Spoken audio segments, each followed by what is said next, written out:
Welcome back to the circuit. Ricardo, Tormo here in Valencia. Up next, it's the Moto3 Junior World Championship, race number 2. 18 laps for the runners and riders over the 4-kilometre long circuit. 9 left-hand turns, 5 right-hand corners here at this very unique layout of track. Our first of 2 visits to Valencia in the FIM CEV Repsol. Last time we were here, it was baking hot in the middle of summer. As you know, the last time we were here, actually, it was freezing cold in the middle of November. Before that, it was baking hot in the middle of summer for the first visit of the championship in the 2017 season. But, of course, the 2018 season, they moved around a bit forward a few months. Yes, I was going to say, have we changed Valencia to the southern hemisphere? But, yeah, exactly. Quite a few visits down here if you're in CV or in MotoGP. Valencia, yeah, has a good few races every year. And, yeah, like you say, a bit earlier in the season this year. But the weather's holding up pretty well at the moment. Certainly is. Well, race 1 was very interesting in the Moto3 World Championship. Very exciting stuff from all involved. This man here starts on pole position, Aleix View. He, of course, qualified on pole yesterday, and as is the way in the FIM CEV Repsol, whatever qualifying position you make on Saturday, that is where you will start both of your races from on Sunday, if indeed you have 2 races for the Sunday. So for the Moto3 grid, Aleix View started on pole position for race 1, and of course he'll for race 2 do exactly the same. The runners and riders making their way around the grid as well. So some new names in and amongst the mix, some changes as well. If you weren't tuned in for race 1 earlier, unfortunately Tom Booth-Amos not here this weekend. Such a strong performance he had in Estoril before crashing out right at the very end of that race from a potential podium and even race win. It was a big shame for him, but regardless, he's not here. He had a wrist injury that he picked up from that crash, and that was compounded by a further 2 crashes so far this weekend. And another new name on the grid as well is the number 29, Danny Valle, who's from the World Supersport 300 Championship. He's been called up to replace Apiwat Wongtananon for this round here in Valencia, and actually did a very good job in race 1, Fran. He did, yeah. He moved up to 17th. He was eventually classified. So, yeah, pretty impressive stuff. Certainly was. Well, Aleix View making his way round onto the grid, onto that front row, and the best starting position for him. It's going to be an exciting race, this one, isn't it? We saw in race 1 a hugely exciting affair. If you haven't watched it, well, we'll tell you the results, so you might want to mute your television sets for just a couple of moments' time. But it was Sergio Garcia who took the race victory, an absolutely commanding performance once he managed to get out in front for the young Spaniard on board the Estrella Galicia Honda machine. He was very, very quick, very calm, very controlled, and looked completely at ease over the course of that 18-lap race this morning, Fran. He definitely did, and talking to him in Parc Fermé, saying he just got out there, tried to stay, I was going to say stay really concentrate. I was going to make the same error. Just concentrate and, yeah, push and push and push was my not-so-creative translation of his words in Parc Fermé, and then said he was just going to try and do the same thing in race 2, which I think, looking at his pace in race 1, and obviously now we'll be riding that wave of confidence as well, that could be very, very possible. But, yeah, View and Alcoba, pretty close together that was. It's a bit of a fight behind the domination of Garcia, so that's going to be interesting this time round. And also be interesting now they know, obviously, Garcia's shown he's got that pace. They may, yeah, be a little more aware of that possibility and try and get in front of him and make sure he can't do the same now. This is very true. Or you say close in terms of the podium between View and Alcoba. No thousandth of a second separating them on the official timing screen as they came over the timing line as well. It's one of the closest margins I think I've ever seen in a race. And eventually it looked for a time as if it was an Estrella Galicia 1-2, but eventually the position was awarded to Aleix View. Yeah, on the results now, it's 1,000th of a second, the difference between those two. So, yeah, when I said pretty close, maybe that was a little relaxed. Well, there we go. We'll have a look at some highlights then from race number 1, shall we? Well, as Aleix View, of course, started on pole position with Canon Chu and Celestino Vietti alongside him. Who will get the lead down towards the first corner? Well, Celestino Vietti got an absolute barnstormer at the start to lead the way down in towards turn 1, whilst Canon Chu was swallowed up by the retaining pack. Everybody made it relatively cleanly through, but there were a few people running wide at that first turn. 44 bites into a very acute left-hander. Makes it very interesting in terms of who will stay on track. Fortunately, all managed to make it through. Vietti led for a time, but it soon became apparent that the Estrella Galicia Mark VDS bikes were going to try and take over out in the lead of that race. It got a bit close for comfort behind as we saw one of the Realia Vintia bikes going down. That was Andreas Perez in the early stages. Big shame for him. Meanwhile, Garcia led the way from Jeremy Alcoba with Raul Fernandez very close behind as well. soon became apparent that Garcia, once he got out in front, it was going to be a battle for second position over the course of this race. This was a frightening incident in the race. Jason DePasquier and the other Perez brother, Vicente, going down the road, both fortunately managing to make it up and okay and away from that incident. Meanwhile, then comes Raul Fernandez. He was in second position at this point with Alcoba, View and the retaining field very close behind. Big shame for the number 70 as well, as he ended up crashing going down the run. That was Tim Georgi on the Keeper Racing machine. And we saw the Age of Talent bikes also coming into the play as well. There were a couple, then they got reduced down to one with some incidents on track as well for a time, as if we could see Yuki Kuni potentially being on the box, trying to find his way past Raul Fernandez at this stage, but didn't quite manage to make it stick. Meanwhile, Sergio Garcia, well, he managed to leave commandingly out in front, came over the timing line to take a race victory. A good start to his 2018 campaign. Aleix View coming home in second position, and third, of course, being the other Estrella Galicia bike of Jeremy Alcoba. Brilliant race from all involved there, Fran. A great start to the day's worth of action. Yeah, definitely. It was a pretty good race there. Obviously, we had Garcia out front, but it was a really, really good battle to complete the podium. And I think a few people now will be looking to, maybe make a few different moves this time around. And Chanonju is a pretty good, solid result for him. You know, obviously after that disappointment in Estoril, although he fought back and was pretty impressive, he'll definitely this time want to maybe try and stay a little bit more in that fight at the front and make some good progress. Front row start, super impressive performance, but you know, at least kept his nerve and kept it on the road and got some solid points. Yeah, crucially after Estoril, it was a difficult time for him. He managed to hit the front in the opening stages of the race and then crashed out spectacularly on the second lap. Managed to remount and finish inside the points, but regardless, a difficult day after so much promise coming to just a solitary points position. Celestino Vietti Ramos, though, the Italian rider for the Sky VR46 junior team. Good performance from him, though, in that race. Not bad at all, was it? Until it all went wrong. Indeed, yeah.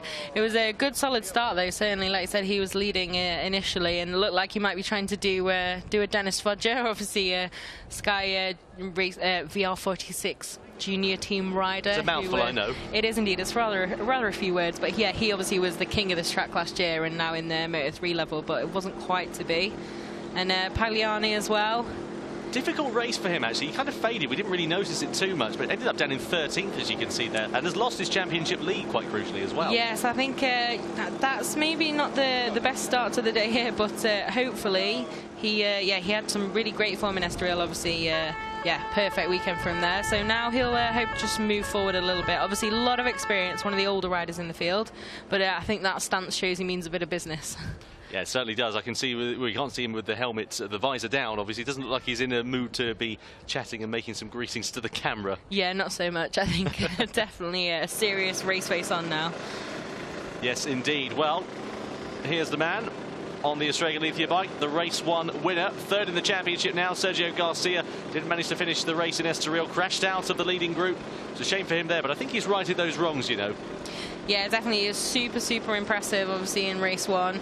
Really calm and collected. And at 15, it's a hard thing to do. It looks a lot easier leading a race than from the front with that gap, but it's really tough to keep that concentration. And then as the laps count down, you think you can hear all sorts of things going wrong with your bike, little bits of paranoia sweep in, but yeah. What an idea of how windy it is. You can see there people huddled up with the hoodies. Got some hoods up again there, but obviously it is a bit windier up top there where they're watching. But yeah, it's Jeske Raffin was talking about that in Parc Fermé after the Moto2 racing. The wind's pretty tough, actually. Good stuff to see the Max Racing team have managed to repair Marc Garcia's bike. He looked pretty promising in the early stages, did the 2017 World Supersport 300 champion. Ended up, unfortunately, crashing out at turn number one. A very fast and frightening crash for him, but the team presumably working their socks off to get that bike fixed, and he's managed to make it onto the grid. Yeah, definitely. It's always good to not have that race one put too much of a dent in race two. Obviously, they've got another shot at that now. And hopefully not repeat that mistake, but good qualifying, so we'll see what they can do this time around. Certainly will. Well, here is the man who we thought finished second for a long time in that race, right up until the championship standings were announced. He crashed out in Estoril, big high side for him, and ended up getting his bike collected over the track as well. It could have been a much nastier incident than it actually was. Finished third in the race, Jeremy Alcoba, on board the Estrella Galicia bike. He'll be hoping to go two better in this one, you know. Yeah, definitely. I think Alcoba's got a fair bit of experience as well. He's shown some good front running pace in the past. And definitely one of those guys who will have an eye, in his case, on his teammate, see what he can do about it this time round. Here we go again then, Somkiat Chantra, Thai rider, former Asia Talent Cup champion, and yeah, it's the lead rider from the junior talent team outfit on the grid here. And yeah, pretty good performance in race 1, and I think he'll be really encouraged. He showed flashes of pace last year, but also had a bit of an injury issue. So now I think he'll be really happy at the step forward that he's taken, and so will the team be. It's good to see, obviously, that Asia Talent Cup program moving them along quite well, and now they've got a chance here and really making that pay off. We know Chantra's got good pace, of course, over the course of a race, but it was just inconsistency over the course of the rounds where he was lacking last year. Some rounds he'd be quite on it, and I think there's some supporters for Jeremy Alcoba there, you know, with the number 52 being lifted. Are you saying they're not James Toseland fans? They could be, just in disguise. I can't remember Toseland ever being sponsored by Estrella Galicia, though, to be honest with you. Possibly not, possibly not. I think maybe you're on the money there. But you can see, again, for those guys up top there, a bit breezy. But here we have another Asia Talent Team or Junior Talent Team rider. So Yuki Kuni, just 15 years old, but 2 really good results, really, in top 5 in the championship at the moment, which is yeah, a really good start. But he'll want to make a bit of progress again from there on the grid. One thing to notice is I don't think Jason Depasquier has made the grid after his dramas in race 1. We saw an absent space there, and Depasquier not lining up on the grid. He should be on the outside of row number 3, but no KTM on the grid for him, so a shame for the Frenchman. He'll be hoping for some improved fortunes after a lot of promise, actually, in the opening stages. He's been very quick and made a big step forward from the 2017 season. Let's have a look then at this man, Ayagura. Well, this is the thing, though, with Ayagura. He's a bit of an enigma, isn't he, really? He sort of shows promise and then sort of hasn't had the opportunity to deliver it, made a few errors along the charts as well. Yeah, a little bit up and down, I think, for Ayagura, but obviously he is the guy in the JTT ranks who has taken a win. Took that win last year in Jerez, so he's definitely got that potential there. But yeah, I think a bit of a shame this morning, didn't quite get the result he was looking for. But we'll have to see what happens this time around, I think. And Raul Fernandez, obviously, 12th on the grid, but race 1, serious protagonist. Yeah, the championship leader, Raul Fernandez, as well. If you said that to him this time last year, I think he'd have bitten your hand off, you know. Yeah, definitely. It's a bit of a different story now, isn't it, in 2018? Certainly is. Let's have a look at this grid then for race number 2 of the Moto3 Junior World Championship. View on Chu, Vietti, Ramos, Pagliani, Garcia and Mark Garcia on row number 2. Row 3, Jeremy Alcoba, Somkiat Chantra, and a vacant space where Jason Depasquier should be. Then we've got Yuki Kuni and teammate Ayagura ahead of Raul Fernandez. Then Yari Montella, Gerard Rio, Ricardo Rossi, no relation. Bruno Urachi, Vicente Perez, and Jose Julian Garcia. Josito is what he goes by normally. Indeed. Max Koffler, Philippe Salak, Kevin Zanoni, Jerry Salim, Davide Pizzoli, Andreas Perez, Dennis Onchu, down in 25th, Stefano Nepa, and Laurent Faber here on row 9 in 27th place. And we've got Angel Lorente, Danny Valle, Charlie Andrew Nesbitt, Nicola Carraro, Tim Georgi, Alex Ruiz, Alex Toledo, Leon Orges, and Andrea Cavalieri on row 12 there. You think we're near to the end of the grid, but we're not quite yet. We're not. Ivan Moraes, Sasha Davitz, Michael Kawakami, Izam Ikmal, Kevin Orji, Simon Jesperson down in 42nd place. Ryan van der Laarbaert and Anthony Groppy completes the 44-rider strong grid. My goodness me, we're going to have fun with this one, aren't we? Definitely. I think, yeah, it's incredible the amount of bikes on the grid, obviously. Really full grid. And, yeah, I mean, there's a lot at stake in these races for the guys at the front, but also for those guys, you know? It's, yeah, should be a good race now, I think. A few guys made some big progress from further back on the grid in race 1. See if they can make a repeat performance in race 2, I think. Yeah, most notably Simon Jesperson as well. He was fighting inside the top 20 for most of that race, wasn't he? Yeah, he was. Unfortunately, it looks like he didn't get to the end of that race quite, but he made some huge progress. Yeah, he was also almost even just in the points, so that was a really solid effort from him. So yeah, hopefully be able to similarly yeah, move forward in this one. It's going to be interesting to see what happens in the Moto3 Junior World Championship. Your money wouldn't be far wrong going to Aleix View at this one, you know, because I reckon he'll have learned from his mistakes in race number 1. And as we said, finished second, but it just allowed Sergio Garcia. His pace was just electrifying Garcia. If there's anything they can do about it, if there are any changes that they've made, it's going to be very interesting, and we could have an almighty scrap for victory. The good thing is, of course, they've had their eye in. They know what the bikes are like over a race distance. Yeah, definitely. I think it's interesting in the first race of the day, obviously, Garcia, he's not the pole man by any incredible margin. There was no real sign of that incredible pace that he showed, but now he's shown that card to the rest of the field. They know that he's got the potential to do that, so let's see what they do this time round. Well, the riders making their way to the grid then. Aleix View, you can see here on board the number 81. Looking very calm, in control, comfortable. Rolling on down.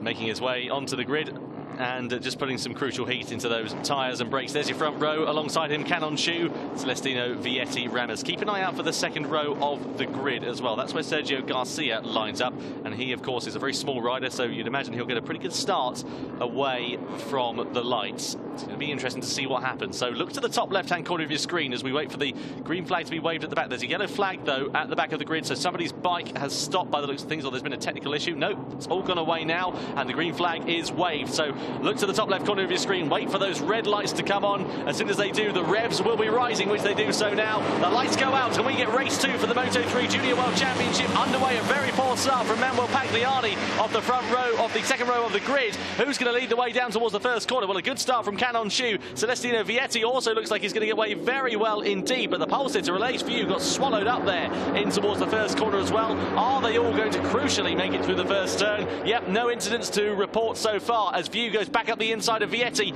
up into second place. Raul Fernandez also on the outside of fourth position, trying to challenge for the podium, and somebody going straight off into the car park at turn 2, and that is Anthony Groppi, who has stopped in pit lane. A technical issue for the Italian rider on the Italian bike. Yeah, obviously Canon Shu there absolutely nailed that start. You could see immediately got the best start off the line and crucially kept it around those first few corners. And yeah, View a little bit more difficult launch there, but regrouped pretty quickly, and it's all so close at the start. And you can see Denis Onchu as well on that of the Red Bull KTM IO. Not so far back. I think he's made a fairly good start there, the second Onchu twin. Yeah, it's going to be very interesting indeed. They go cascading past our camera at the curb. It's a really good idea of just how quick these bikes are travelling, even through a medium speed corner such as this. Really brilliant stuff. Yeah, it's super impressive. I love that camera angle. You get a real sense of how quick they really are going, and we seem to have just missed that. Had a change for the lead, and Vietti Ramos taken over there at the head of the race. But so far it's really... Oh, dear, oh dear, a big crash there. That's Sergio Garcia, who gets caught up, and a huge incident, I'm afraid to say. Well, one of the other bikes caught up in there, didn't quite manage to see who that was. That is a huge crash, and I suspect we will be having the red flag out for that one there, because there's a bike stricken, and indeed the red flag does come out after that one. That's a big, big shame here at the Circuit Ricardo Tormo in Valencia, and of course we'll keep you up to date with any information that we receive with regards to that incident. Of course, all riders will now have to go round the track, get themselves back onto the grid. The quick restart procedure, you can see all the drivers, the mechanics rather, going back into pit lane and trying to get themselves ready for that quick restart procedure. But you can see the medical attention. It's definitely one of the Estrella Galicia bikes that has gone down there. I imagine from the position that it would have been Sergio Garcia, but I can't confirm that at this stage. Was it Raul Fernandez who was also caught up in there? It looks like it was one of the Angel Nieto bikes. Again, we'll await for official confirmation as soon as we can with regard to this incident, but a very nasty crash here on the opening lap in the Moto3 Junior World Championship. You can see the medical attention there on the circuit. Other than that, it had been a very promising start to the race. Yeah, definitely. It's always, this is one of the key things with close racing. Obviously, when an incident like that occurs, it's really, really difficult for everyone behind to manage to avoid that. And now you can see everyone reacted pretty quickly to that. You saw their hands going up down the start-finish straight to signal to those who maybe hadn't seen the red flag immediately that that's what had happened. So yeah, they're just making their way now slowly round the rest of the track and back to pit lane. Yeah, you can see the marshals there just saying to the riders, slow down as they're going past the scene of the incident. They're all raising their hands now. We're, as we say, waiting for any news that we receive on this one, and we'll give you some information as soon as we can. But that was a very nasty incident going through the right-hander, as we could see. Yeah, and we saw as well, I can see from our commentary position as they were coming down to that incident, all the guys at the front of that field turning around as well and just relaying that message that the marshals were giving them as well. So slow down and keep it very, very, calm and past this incident on track. Well, that was past turn 12 into turn 13 into Champi Herreros. A very, very quick corner indeed going through there. And as we say, we'll give you some information, of course. The race being halted, all the riders now going back into pit lane. So a slightly subdued start to the Moto3 Junior World Championship race on the opening lap here at the circuit Ricardo Tormo. Of course, this is going to be deeply unsettling for these riders as they're going to lose the concentration that they'll have had at the start of the race, the focus that they'll have started. And of course, this incident could take some time to sort out as well, so we might have a delay for an extended period of time. As we say, we'll give you some updates as soon as we can receive more information. The riders just now, as we can see, or we just saw back in the grid, and the medical staff still attending the incident down at turns 12 and 13 here on the opening lap of the Moto3 Junior World Championship race.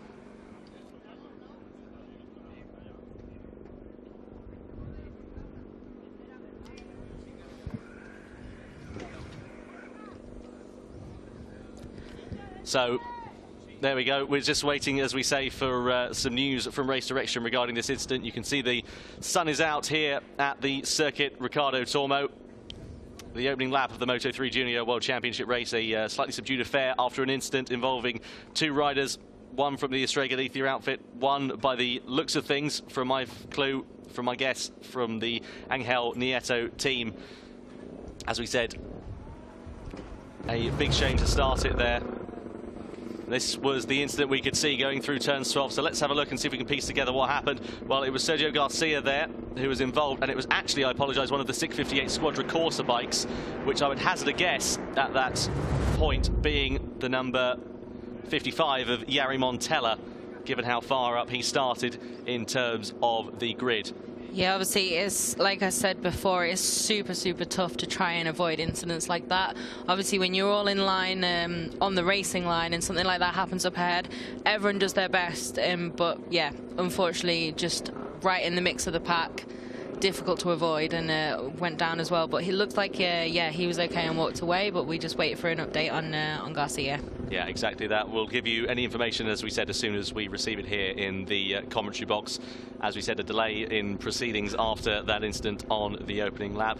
It looks really interesting, though, up until that point, though, Fran. Some good starts from a few riders. We saw, of course, on the grid that Alace View didn't necessarily make the best start going down towards that first corner. It was Canon Chu that had the advantage. Yeah, absolutely. Your Turkish rider absolutely nailed it off the line compared to, I mean, he didn't get such a bad start in race one, but then faded a little bit.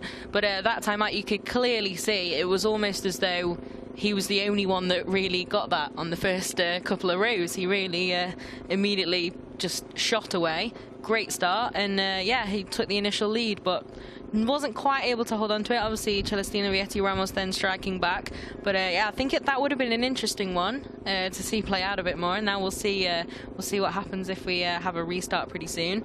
But yeah, it was a good start for Canonchi. He'll be fairly encouraged by that, I think, and he'll also be encouraged with a solid finish and some good points in the first race, and without having to do his Estoril heroics of riding back through the pack. Well, exactly that. We saw, of course, the drama that happened with Alace View, as we said, with regards to his start. He managed to make his way, though, as we said, pretty through, cherry-picked his way through the field pretty quickly and was battling in amongst the front group. Celestino Vietti Ramos, though, I'm not quite sure what he's had for breakfast, but he's absolutely electric off the line at the moment also. Yeah, definitely. In race one as well, he was right up ahead at the start of the pack, the head of the pack in race one, and did it again in race two, so that's pretty good for him.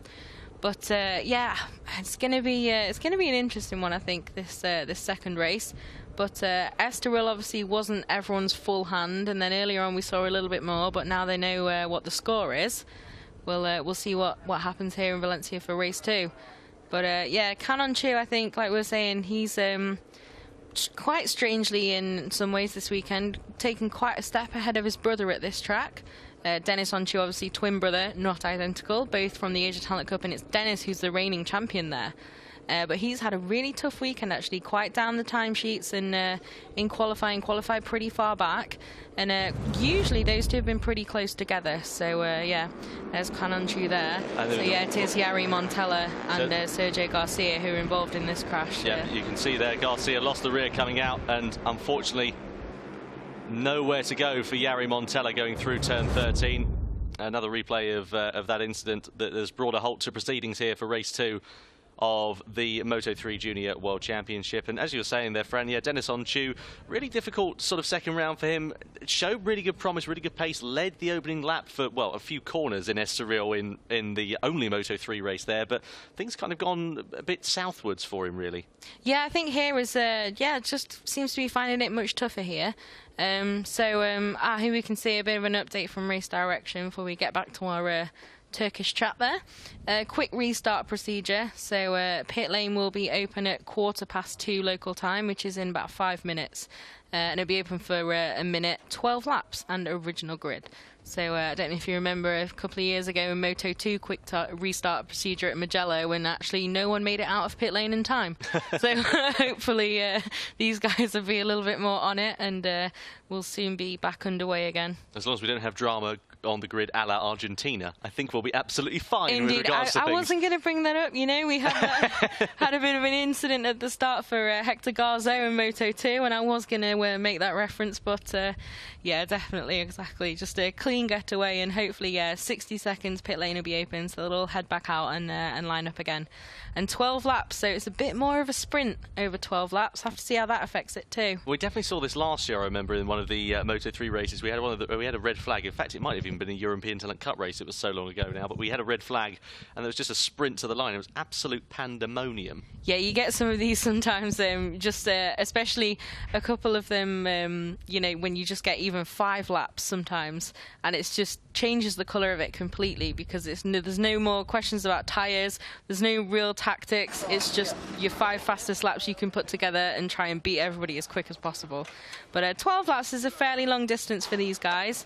You know, they're by no means slow, but, you know, Moto3 lap of Valencia, it's, you know, around about 1 minute 40, so it's still a sizable chunk of time they're going to be out there on track. And, you know, it's just a little bit more to think about in terms of, you know, not being so limited if you're worried about tyre life or things like that. A little bit less time to be out there and managing that. Just looking into the Estrella Galicia box, you can see there Charlie Nesbitt just making his way forward to... And back. And back again. Forward to back. He's doing a little bit of a dance, is Charlie Nesbitt there. The number 86. Doing a good job is Nesbitt actually as well. Really impressed with his performances last year in the Moto3 Junior World Championship. And of course he's part of an outfit that we know can contend for race wins. Jeremy Alcoba on the left-hand side of your picture, taking race wins before with that team. Sergio Garcia, of course, the rider who was caught up in the incident that has brought the red flag out here, also part of the outfit and took the race victory in race 1 earlier on this morning. Really good stuff to see the team working frantically on the bike, but I think it's very unlikely we're going to be seeing Garcia out on the track for this race. But of course, wait to see what happens. We've had no further news from anything with regards to the incident, so as we say, as soon as we have some official news, we'll bring that to you as soon as we can. But a 12-lap race, pit lane about to open in just under 2 minutes' time. It's going to be very interesting indeed as to what happens. Original grid positions, of course, so everybody gets the same bite as a cherry. It's just it's a shorter race distance for them all to contend with as well. Yeah, definitely. I think when there's not been that many laps of the race, it's usually original grid positions. So it's essentially pretty much a complete reset. Obviously, we wait and see, like you say, on the status of Sergio Garcia, but the team are frantically repairing that number 11 Estrella Galicia 00 bike. But yeah, it's so basically kind of as you were now. I think a few guys who really nailed that start, like Kanonchi, like we were saying, be eager to repeat that now. But a few guys as well who maybe didn't get quite the start they wanted, now they've got another chance at that. And hopefully, yeah, we'll see another big group fight for this. But weather seems to have... We're a little bit worried during Moto2. We had a bit of a kind of half grey, half sunny track for a while, but that seems to have passed now. And yeah, the breeze not quite as extreme as it was earlier. You can see from our commentary position down there on the top of the junior talent team, there on the pit straight. There's a little wind, I want to call it a wind thing, not honestly sure of the correct terminology there, but it's not quite as extreme as it was before, so that's a good sign for these smaller bikes as well. And sun's out, and hopefully we'll now get back on track and have another shot at this race. So we've got 60 seconds to head out of pit lane, which is actually pretty tight for a 40 strong grid. Like I was saying before, we have had a bit of drama with this procedure before in Moto2 and Mugello, when I think at least the top 6-7 bikes in the championship fight didn't actually quite make it out. But hopefully these guys look like they're pretty on it, and we're going to get well underway soon. Obviously, he's the Seach 58 team. I did half Italian, half English there, but Seach 58 team trying to get this bike ready to go. But there you see Paolo Simoncelli in the background, just looking on as they work on that machine. Obviously, it's always bad luck for the guys who are caught up in unavoidable things like that. But yeah, hopefully we'll have to see if they can get this done. It looks pretty naked, that bike at the moment, but hopefully they'll be able to make it work, or maybe even start from the end of pit lane. Well, we've seen miracle of miracles. Let's hark back to Estoril 2010. Marc Marquez crashing on the sighting lap. And indeed. Then having to get the bike repaired very frantically. That was one of the best races I've ever seen. Had to start from the back of the grid after missing the boat, didn't he? And forced his way through. Amazing. Yeah, absolutely incredible. That was kind of that first flash of this kid might be quite special.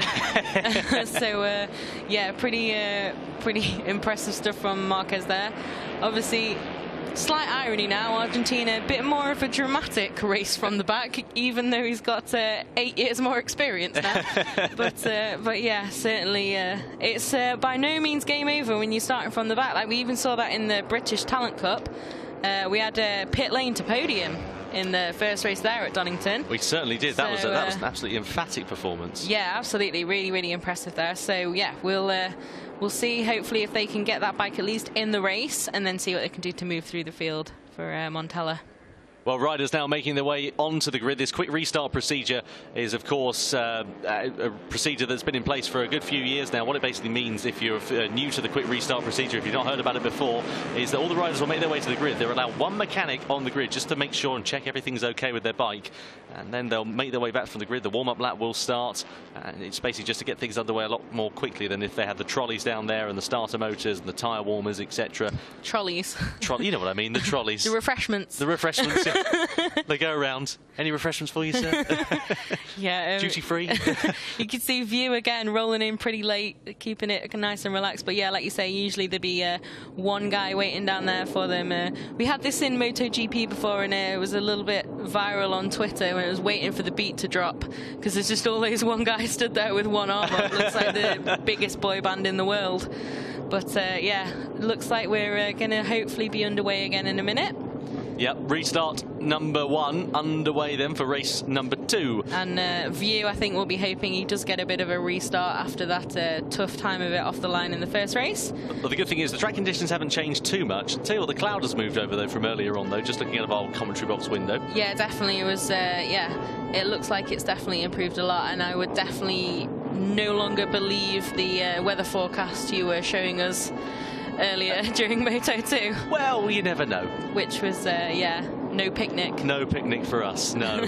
So, but maybe a picnic, you know? Could do. So anyway, here we go again. Warm-up lap is underway here at the Moto3 Junior World Championship. Back to bike racing, away from picnics. And the riders getting themselves underway. Here's the grid then, original grid position. So View, Onchu, Ramos on the front row. Pagliani, Garcia and Marc Garcia, no relation, on the second row of the grid. Jeremy Alcoba, Somkiat Chantra and Jason DePasquier still not making the grid as far as we're aware for this second race. Even for the restart, DePasquier unfortunately looks to be out of that one.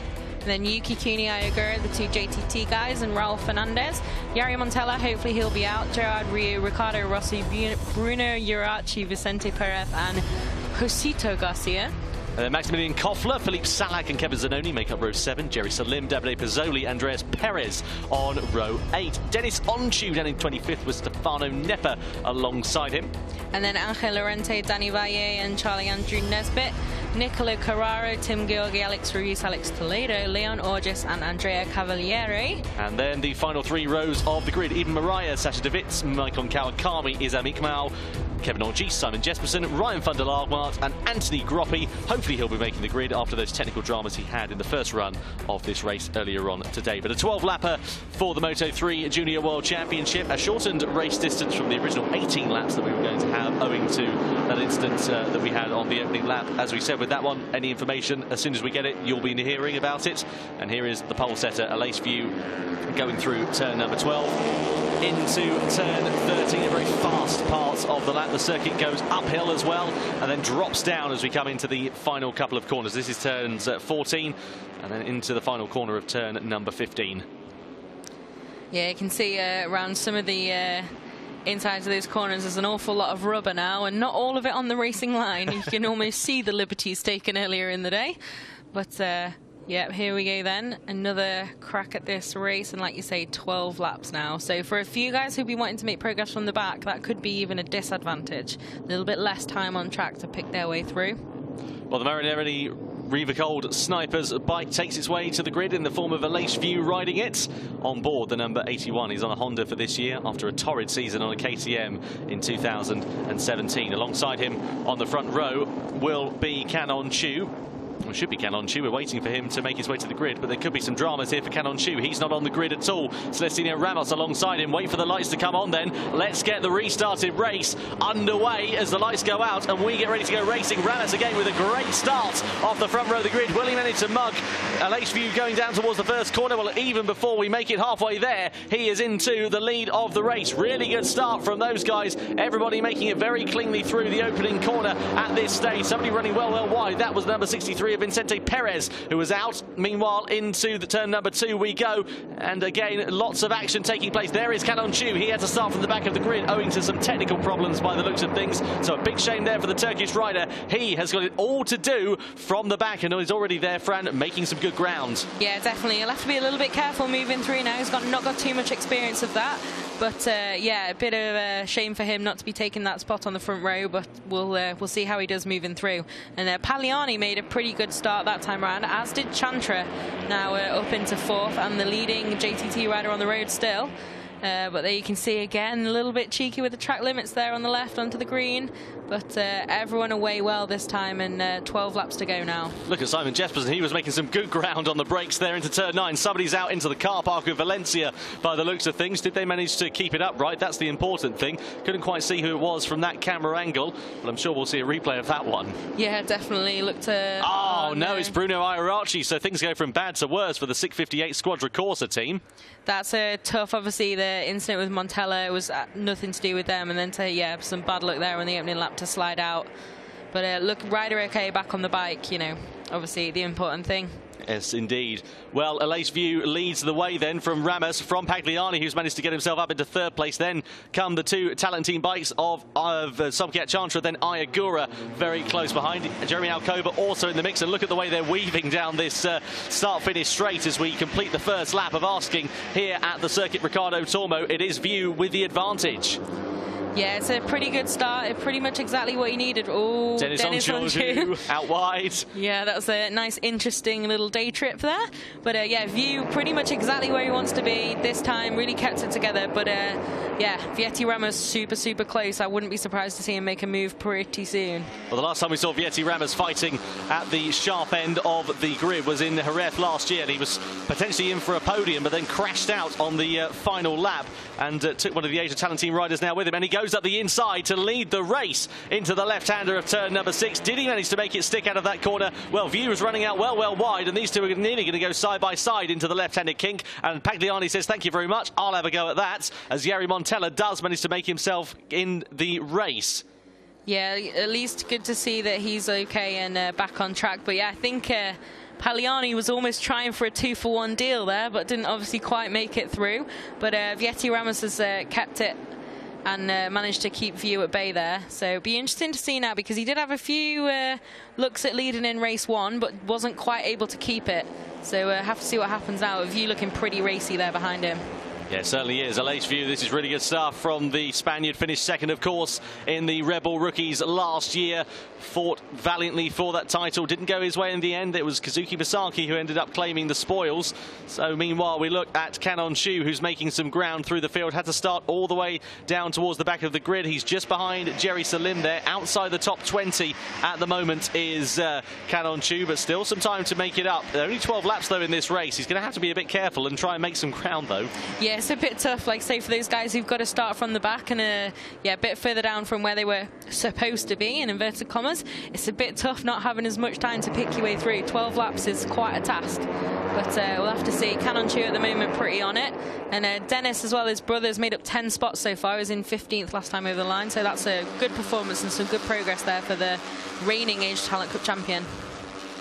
Certainly right. Well, Ramos still leads the way. Look at the way he's harrying that bike as Fernandez in the background there getting all out of shape, and he's going to allow Jeremy Alcoba to come through. Yuki Cooney on the Asia Talent Team bike also in amongst the mix in 6th position is setting the fastest lap last time around, a 1:41.081. Those times will come down undoubtedly throughout the course of this race as the competition hots up. Yeah, definitely. I think View's just taken over at the front again. So those guys obviously... Oh, and Pagliani obviously got past Celestino, I think we're meant to be saying. Vietti Ramos. It's quite a mouthful. And I think, yeah, there you go again. Pagliani's just looking to hit back straight away. And those 3 Asia Talent Team riders, again, super close together on track.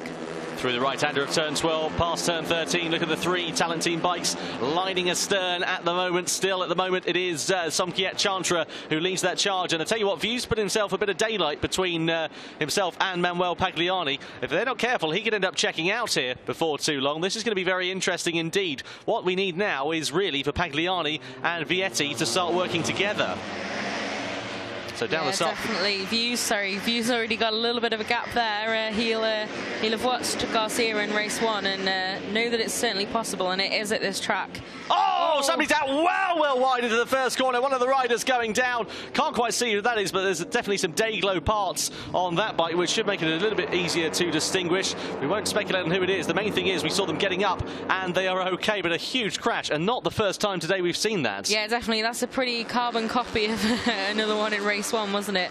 But it's super fast there, but at least there's runoff. Oh, it's Danny Baye that's gone down. Speed off. Oh, it's a shame. Danny Baye made some pretty good progress there. It was up knocking on the door of the points, I think.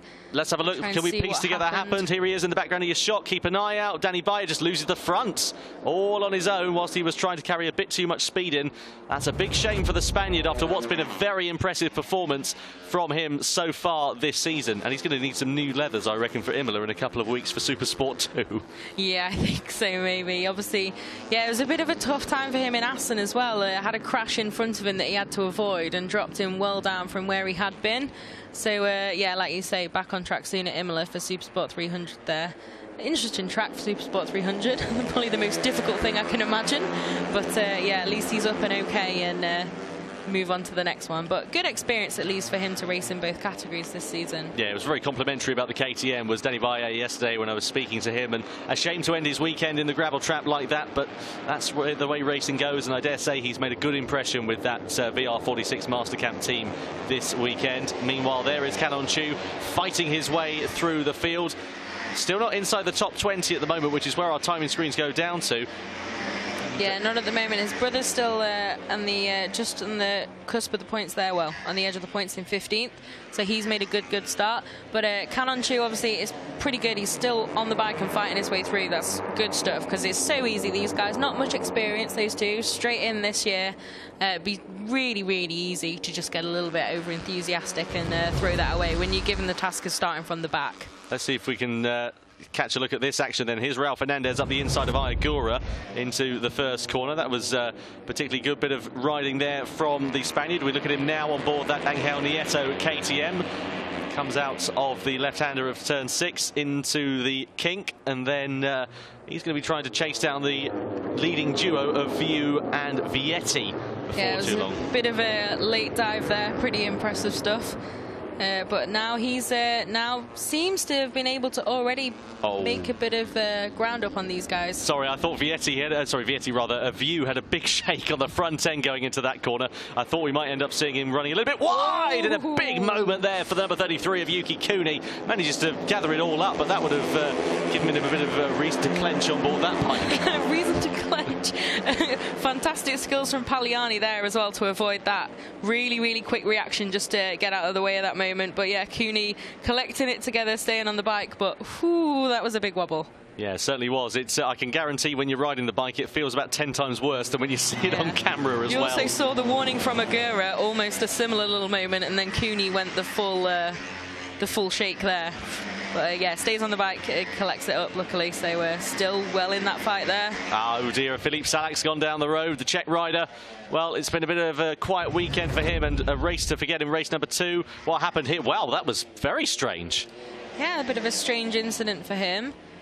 Luckily, yeah, up and okay, and that bike not making too much contact with him as they go through the gravel. But yeah, that was a bit of a strange crash. Couldn't quite see it from there, not quite close enough to see what might have happened, but yeah, a bit of a strange one. At least he's, yeah, like I say, up and okay. Yeah, we're going to replay of that one in the highlights after this race, so maybe we can piece together what happened with that incident then. So, meanwhile, at the front, it's now the top 3 who've kind of broken away. Agura is leading the charge for 4th position. Pagliani not managing to make as much ground as I thought he would be doing in these opening stages here, Fran. No, again, yeah, we saw obviously in race 1, like we said, the Estoril winner was a little bit, kind of faded a little bit throughout the race, and it looks like the same thing's kind of happening here. Although the front 3 are certainly not slouching there. The fastest one last time round was Fernandez in 3rd, so he's, yeah, like, there you go. Thanks, graphics. So, yeah, he's making up some good ground on these guys, and hopefully we should soon have a 3-way fight for the lead.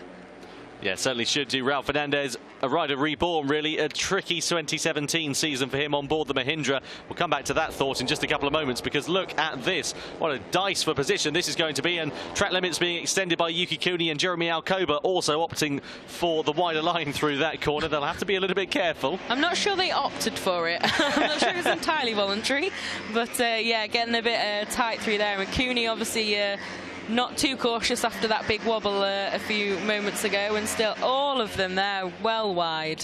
Yeah, we could see Race Direction coming down like a ton of bricks on these guys with regards to exceeding track limits. We've seen it in the European Talent Cup races over the course of today. Don't be surprised to see it in the Moto3 Junior World Championship race either. Yeah, definitely not. I think it's one of those things, if you're trying to gain an advantage there, or you're just kind of saying, oh, never mind, let's just keep the gas on, it's not going to work out for you in the long run. Race Direction will most probably it would be a time penalty, but yeah, so these guys need to be a little bit careful. So yeah, we've definitely got a 3-way fight for the lead, and it looks like Fernandez already making a move there, arrived and immediately trying to conquer.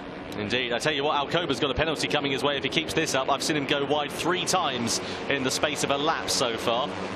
Yeah, definitely need to watch that. They do, and Kuni as well, a little bit wild, so we'll have to see. That's typical for Yuki Kuni though, isn't it, really? A little bit, yeah, definitely, and yeah, he's got... Oh dear, Ramos goes down, and so does Alace View, a carbon copy of the incident. They just managed to get off the racing line. A huge moment, and that promotes Ralph Fernandez into the lead of the race. Wow, what drama!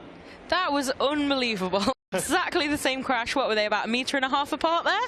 Exactly the same, just clipping that outside edge of the curb, and just both absolutely straight down. Absolutely the same crash. Yeah, front end just clipping, as you say, the other side of the curb, the front end buckled, and, well, that was all she wrote for that one, unfortunately. Yeah, it's very rare you see things like that. Like, I think I mentioned earlier during one of the races, there's a few that have happened like that. I think we had one with Dovizioso and someone else at Le Mans. And another one at Le Mans, we had Tito Rabat Polispargo in Moto2 a few years ago. Exactly the same. Looks like it's been synchronized. It looks like they're attempting art. But those two guys, oof, that's a tough, yeah, tough for them so far through the race, and really fighting for that lead, and then to both go down. But Fernandez now really home free in the lead. Christmas come early for him. Yeah, a little bit, definitely. But yeah, we saw in the background there again, a lot of people going through that runoff at turn 1. They need to really be careful there. Jeremy Alcoba also running wide once again. This is going to be interesting to see what happens, because this battle for the fourth position in this race now suddenly becomes a battle for second place. So 2 positions on the rostrum up for grabs. At the moment, it is still Alcoba that leads the charge ahead of the number 32 of Ayagura. Sorry, number 33 now, actually, of Yuki Cooney, who's promoted himself up. But you have to see whether race direction come down on Alcoba, because he's been exceeding track limits left, right and centre in this race. Likewise, Yuki Cooney, not perhaps the Angel Saints as we've seen. No, yeah, these guys, like we've said, they need to be a little bit careful, a bit rough and ready with the idea of track limits. But I don't know, Alcoba seems to, they've still got those 2 bikes down there, so... yeah, the yellow flags are going to be waved down there, yeah, to make sure everyone's aware that that's taking place. We can just see them from the commentary position, actually. Vietti Ramos facing the opposite Let's way. have a look, see what happens. So you see Vietti Ramos loses it, and then, yeah, exactly the same thing for Aleix View. I tell you what, they did a really good job of just jumping off the racing line, because that was so close between View and Pagliani as well for a time there. Yeah, definitely, and obviously Fernandez did a great, well, not necessarily did a great job, but it's great that he avoided that completely, given that it happened completely around him. Yeah, heart would have been in his mouth there for, well, for both riders, really, for Pagliani and especially for Aleix View. But very fortunate that they were both able to avoid any further incidents after that one. Meanwhile, now Pagliani's promoted himself up to 3rd place, but runs it way too hard, and so does Jeremy Alcoba. Alcoba takes the scenic route through the corner and now drops down a few positions. He's not very happy with somebody there either. That does promote the number 32 of Ayagura up into 2nd position with teammate Cooney behind. Yeah, or not for long. Nope, there we go. I'm not sure quite who Alcoba was angry at then, unless it was himself, because it looked fairly self-made, that, just heading off, getting in a bit hot. But yeah, now the 2 Asia Talent Team guys right at the front of this group, and well, the 3 actually, all 3 of them in there. They're so close together, like a little train there. But it's still getting pretty interesting now in this fight, and now obviously there's a bit more at stake after that incident at the front. These guys, yeah, I mean, Ogura and Cooney, podium experience. Chantra, not been on the podium before, so he'll be pretty eager to take his first rostrum finish here. And then Pagliani obviously wants to make a bit of ground up after he lost the championship lead in race 1. Very impressed with Davide Pizzoli as well. He's up into 9th position as well for the Max Racing team. Both Pizzoli and Marc Garcia, his teammate, lining in 9th and 10th position respectively in this race. A hugely exciting time for both riders. Through the left hand of the final corner we go. And still, at the moment, it is still the Asia Talent Team trio that lead this battle for 2nd position. Over the timeline we go to start the 3rd but last lap. And this is going to be interesting as well, because we saw elbows coming out in the first race. Will we see the same for race number 2? Well, we know that the Asia Talent Team teammates are pretty good at getting close and feisty with one another. Yeah, we've had a few things in the past. It was a great press release to write. But yeah, they've had a bit of experience with that, but I'm sure they've also learned from it. Obviously, they work pretty closely together. They share the box. They've come through similar, you know, they've come from a similar place. So it's... I think just every now and then those things can happen. Obviously, first person you want to beat is your teammate, or in this case, teammates. But yeah, so far it's a really good fight and pretty clean from those guys. But you were saying a few further down the field are impressive. The Onchu twins now, speaking of Asia Talent Cup alumni, we've got Dennis Onchu up into the points 13th, so he's made a big leap forward from his grid position. And then his brother Can starting from the back, unfortunately, rather than taking his place on the front row. He's now up into 18th. And Simon Jesperson, again, made great progress from further back and, yeah, up into 19th. Yeah, Simon Jesperson doing a great job, 42nd on the grid for the young Dane, and he's up into 19th position. That's a very impressive performance from him. So this battle for 2nd place ensues onwards. Keep an eye out for the man just behind as well, Vicente Perez. Quiet race for him so far, but now he's coming on song on board that Realia Vintier Academy KTM. And I dare say as well that Gerard Riu on board the Husqvarna could be a bit of a dark horse in this one as well. He just runs it a little bit wide, and that's going to allow Pizzoli to get up the inside into the final corner. They're going to have to be keeping a watchful eye on that one, as once again Jeremy Alcoba runs it out a little bit wide, and some body work as well, some numbers I think actually from the pit board just running over there. That's a bit of an interesting thing to happen on the start-finish straight. The wind here is quite strong. Yeah, it looks like someone's just lost those and they've gone with the wind.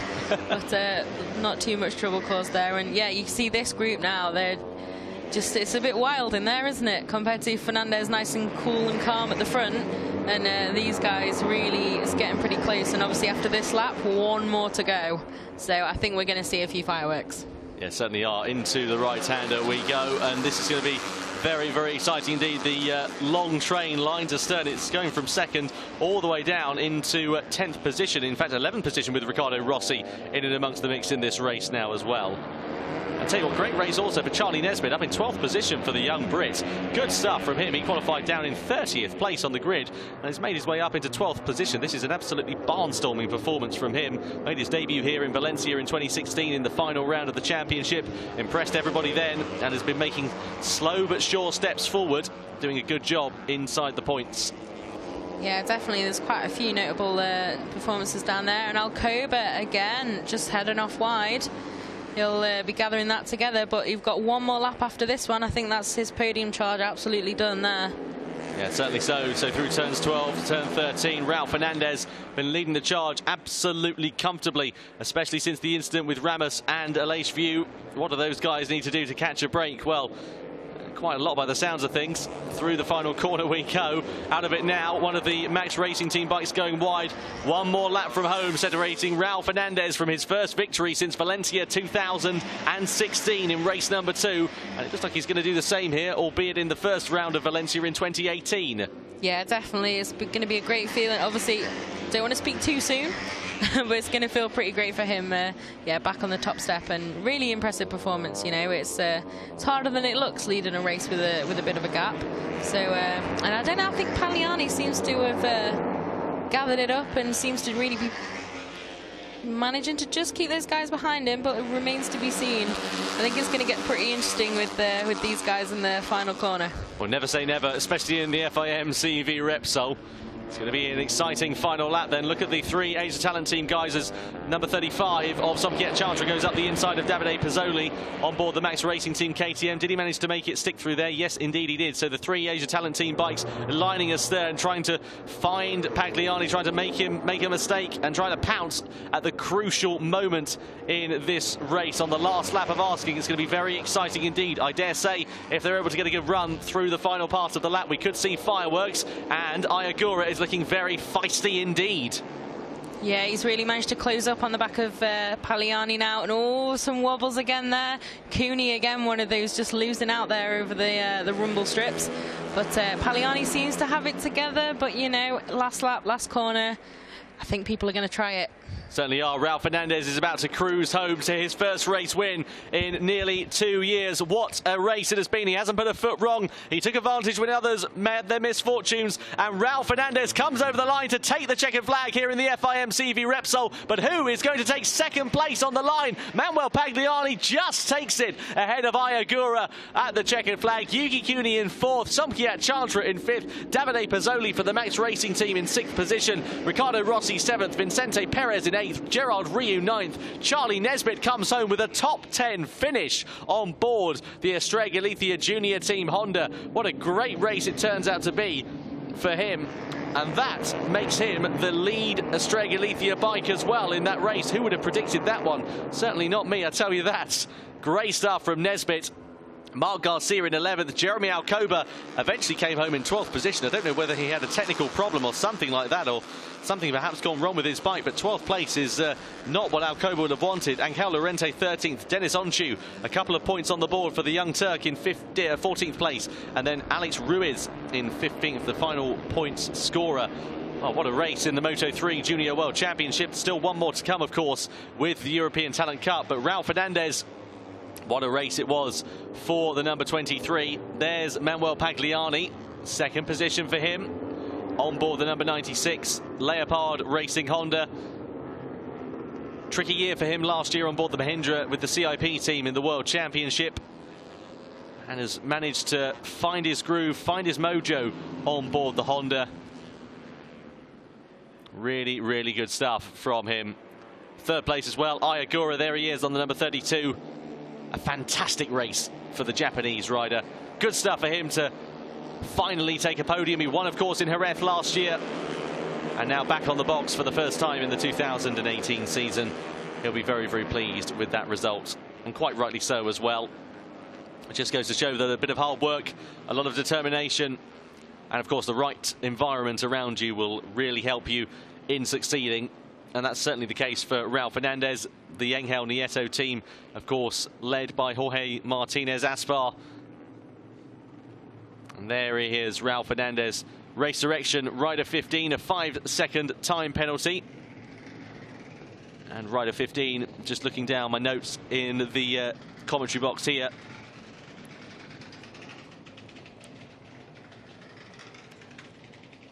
As the celebrations take place in Parc Ferme here for Raul Fernandez.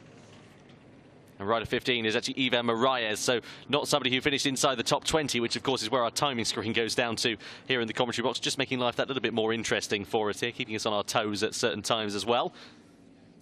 But a 5-second time penalty for him will put pay to any result that he had in that race, unfortunately. Really, really good stuff as well from Manuel Pagliani and Ayagura. Still no news, by the way, on Sergio Garcia. As we said, as soon as we get any information on that one, we'll keep you up to date and keep you abreast of that situation.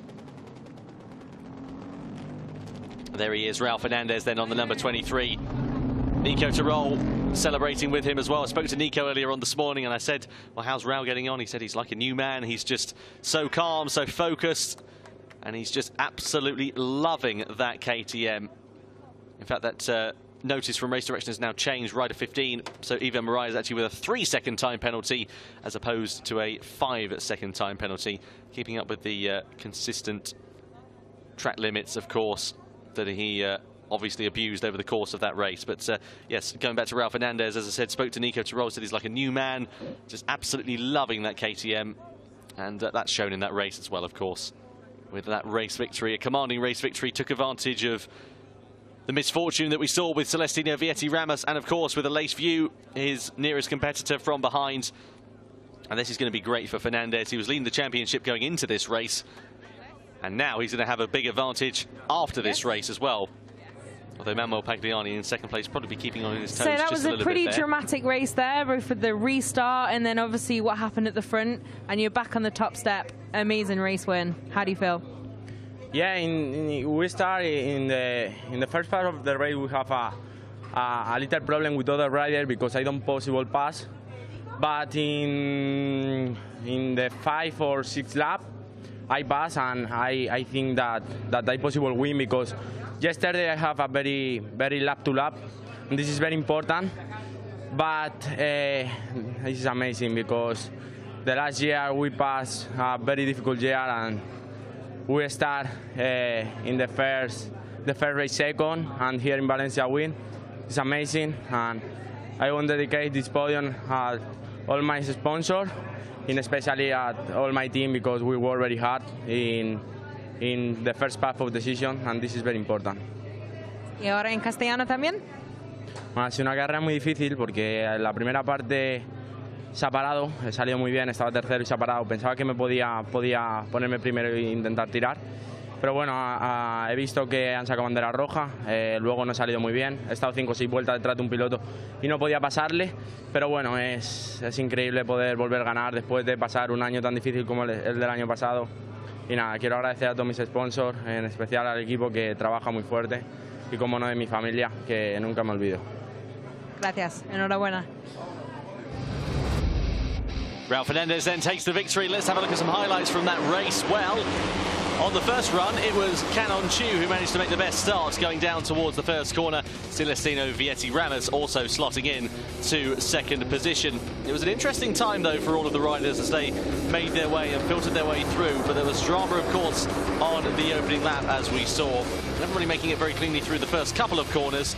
But then going into turns 12 and turn 13, Sergio Garcia lost the rear end, had a big moment, and then was unfortunately collected by Yari Montella. A huge crash involving the riders. The race, understandably, was red flagged, and the proceedings were halted for around 20 minutes or so here at the Circuit Ricardo Tormo. Medical attention was brought to Sergio Garcia. The race was restarted, a 12-lap dash to the checkered flag with the absence of Canon Chu on the front row. A technical problem for him on the opening lap, forcing him to start from the very back of the grid. Celestino Vietti Ramos, meanwhile, managed to take the advantage and lead the way in towards the first corner, followed by View and Pagliani. Jeremy Alcoba also making some good ground as everybody tried to use and abuse the track limits here at the circuit Ricardo Tormo. In towards the hairpin as well. It was very interesting for a time. Then there was the drama for Danny Valle. A fast crash for the Spaniard at the first corner as he ended up going down the road, ending what had been an otherwise positive weekend for the Spanish rider. He'd have been disappointed with that one, passing inside the points as well at the time. Meanwhile, Aleix Viu led the way for a time ahead of Ramos, with Raul Fernandez also in the charge. But then a very bizarre incident involving Ramos. He ended up going down the road. Viu from behind, having pretty much carbon copy of that one as well. The yellow flag, of course, was brought out. Both riders, unfortunately, failing to restart in that one. That left a great scrap with 2 positions up for grabs on the rostrum. The Talent Team boys looked like they would be challenging for it all the way, but they forgot about Manuel Pagliani, the number 96, the winner from Estoril. Fancied a bit of the action, managed to get himself up into second position, where he would hold on until the checkered flag. Somebody, though, who took advantage of others' misfortune, kept his head cool and calm and collected, was Raul Fernandez. Manuel Pagliani taking second. Ayagura, the final rider on the rostrum, in third position. An absolutely fantastic race. Raul Fernandez delighted. The Angel Nieto team delighted as well. Their first win of the 2018 season. Brilliant stuff in the Moto3 Junior World Championship. There's Ayagura on the right-hand side of your picture. On the left, Manuel Pagliani.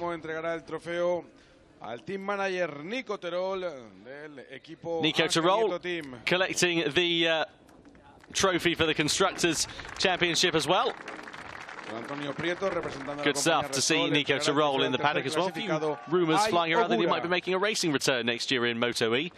You know as much as I do on that one at the moment. He's keeping very coy about that information, but hopefully we'll see him on the grid on something soon. Ayagura in third position, Manuel Pagliani in second. Another podium for him. Good stuff for the Italian. He'll be pleased with that. 3 different nationalities on the podium for the first time today here at the circuit Ricardo Tormo. I'll say no more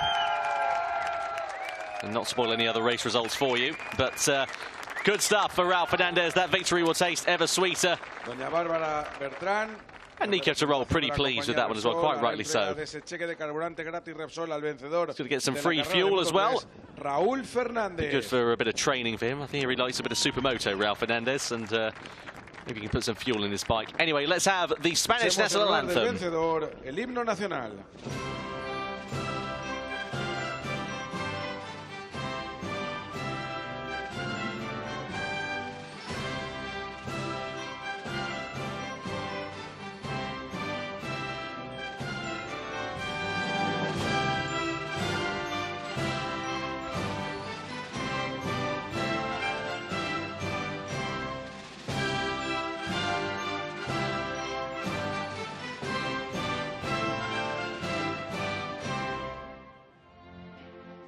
Un aplauso para ellos. The Spanish national anthem plays out over the circuit Ricardo Tormo in Valencia. Moto3 done and dusted for the day then. Just one race left to come for you in the form of the European Talent Cup. Looking forward to that one. Photos taking place on the podium. The top 3, of course, posing as well. Almost time to spray the casera as well. Ayagura just putting his hat on. And holding his trophy as well.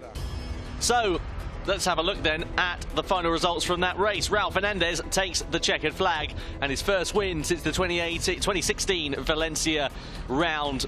And then Manuel Pagliani, Ayagura. Yuki Kuni in 4th, Somkiet Chantra top 5 for the Asia Talent team. Davide Pezzoli, Ricardo Rossi, Vicente Perez and Gerard Riu inside the top 10. Good result for the Ligi's Husqvarna team. Charlie Nesbitt, his best results in the Junior World Championship in 10th position. Marc Garcia 11th, Alcoba 12th, Angel Lorente 13th, Dennis Onchu 14th, Alex Ruiz the final points position in 15th. Kevin Zanoni, Can Onchu up to 17th and Laurent Faber in 18th position. Really good stuff from all involved, and really enjoyable race, that one, Fran. Yeah, definitely. That one was pretty dramatic, and here we see how the championship standings are affected. Yes, we will. Well, Raul Fernandez has a 10-point advantage going into the next round of the Moto3 Junior World Championship at Le Mans over Manuel Pagliani. Yuki Kuni in touch in 3rd position with Somkiet Chantra, Sergio Garcia. What a mixed championship standings there. Yeah, definitely. It's certainly mixed it up. That has in Kuni, obviously, you can see there 4th place, not on the podium, but some good points there, and he's a lead junior talent team rider at the moment there. Certainly is. Ayagura will be kicking himself for the disappointing round that he had in Estoril, up into 10th place after that one. Mark Garcia in 11th, Yari Montella in 12th, and you can see the riders going down the order. Charlie Andrew Nesbitt, I don't know why I call him Charlie Andrew Nesbitt, I always call him Charlie Nesbitt, but he moves up to 18th position as well. I keep doing that as well, going a bit formal, like Thomas Edward Buthamos. Indeed. It's a little bit extreme. I think we get more information than necessarily necessary. In the meantime, we've got European Talent Cup Race 2 on the way in just a couple. Let's get ready then for the final race of the day here in Valencia.